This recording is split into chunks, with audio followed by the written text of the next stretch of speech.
In the last episode, we uncovered the origin of Kenneth McDuff, a killer shaped by dysfunction and violence. Today, the story takes a horrifying turn. By the 1980s, Texas prisons were bursting at the seams. The tough-on-crime policies had led to a massive surge in inmate populations. Federal oversight forced the state to reduce overcrowding or risk severe penalties.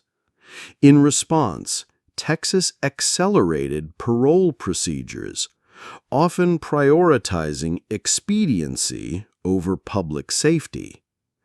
Overcrowding reached crisis levels, with federal courts threatening sanctions under Ruiz v. Estelle, a landmark case exposing unconstitutional conditions.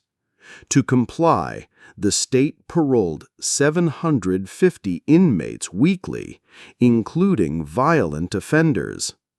McDuff, despite his death row history, became eligible in 1976.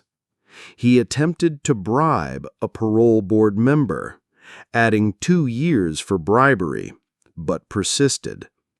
In 1989, a 3-member panel, after a cursory 15-minute review, approved his release, swayed by a dossier portraying him as Green's manipulated accomplice, rather than the dominant killer. Released on October 11, 1989, McDuff was one of 20 former death row inmates and 127 murderers freed that year, a policy fueled by governors like Bill Clements and Mark White, delaying prison expansions for fiscal reasons. Post-release, McDuff briefly enrolled at Texas State Technical College, TSTC, in Waco, funded by a Pell Grant, and worked odd jobs, including at a Quick Pack store. But freedom reignited his demons. Just 3 days out, on October 14, 1989, 29-year-old Seraphia Parker's strangled body was found near Temple. McDuff was suspected, but not charged due to insufficient evidence. In 1990, he was reincarcerated for racially threatening a black teenager with a knife in Rosebud, but astonishingly re-paroled in December without a hearing, amid allegations of parole board corruption, including bribes and favoritism. The ensuing spree was methodical and sadistic, targeting vulnerable women, often sex workers or isolated individuals, in a pattern of abduction, rape, torture, and murder. On October 10, 1991, Brenda Thompson, 36, a sex worker, was kidnapped near Waco. Tied with her shoelaces, she was raped and beaten in McDuff's car. At a police checkpoint, she desperately kicked out the windshield to escape, but McDuff sped away, later killing her and dumping her body in a wooded area near the Brazos River, discovered on October 19th. 5 days later, October 15th, Regina Deanne Moore, 21, another sex worker, suffered similarly. Bound with stockings, raped, strangled, and left in a culvert, her body found in 1998 after McDuff's confession. The terror escalated.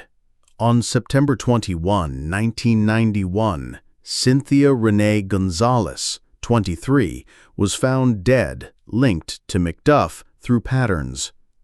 In December 1991, with accomplice Alva Hank Worley, a drug addict McDuff met at TSTC, he abducted Colleen Reed, 28, from an Austin car wash.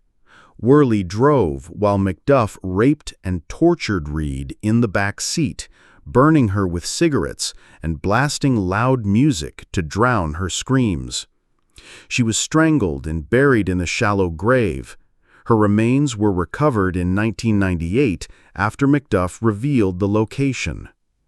On February 24, 1992, Valencia Joshua, 22, a TSTC student and sex worker who had visited McDuff in prison, was strangled on campus, her body hidden in woods and found on March 15.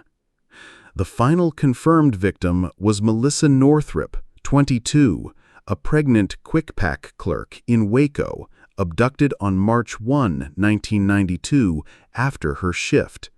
McDuff stole $250 from the register, tied her up, raped her, and strangled her with a rope, dumping her in a Dallas County gravel pit, discovered on April 26. Hair and fiber evidence from McDuff's Thunderbird linked him to the crime. From a criminological lens, McDuff's post-parole killings exemplify untreated psychopathy with escalating sadism and victim dehumanization. His choice of marginalized women, sex workers, and lone clerks reflects opportunistic predation per routine activity theory, where lack of guardianship in rural settings facilitated crimes.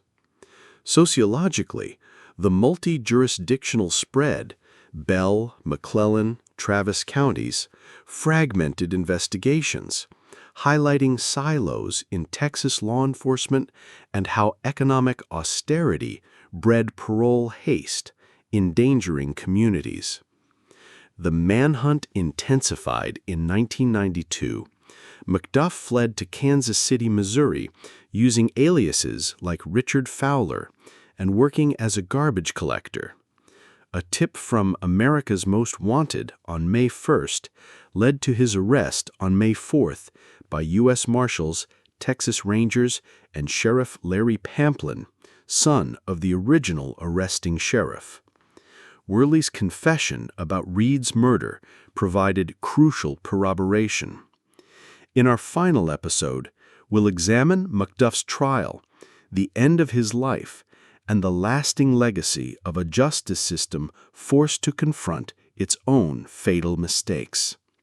Sources include investigative reports from Texas Monthly, parole board records, and documents from the Texas Department of Criminal Justice.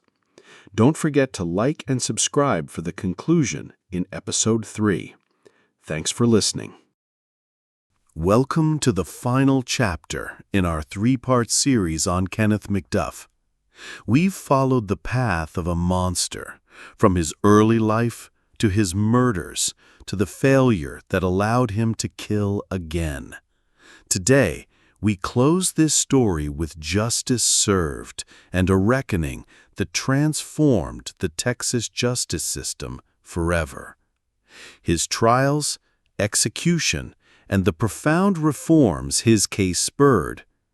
Beyond the brutality, this is a sociological dissection of institutional evolution, how one predator exposed deep fissures in Texas's criminal justice system, prompting changes that reshaped incarceration and parole nationwide. Drawing from court records, Lavergne's analyses, and policy critiques, we'll see how McDuff's legacy became a catalyst for reform amid debates on mass incarceration.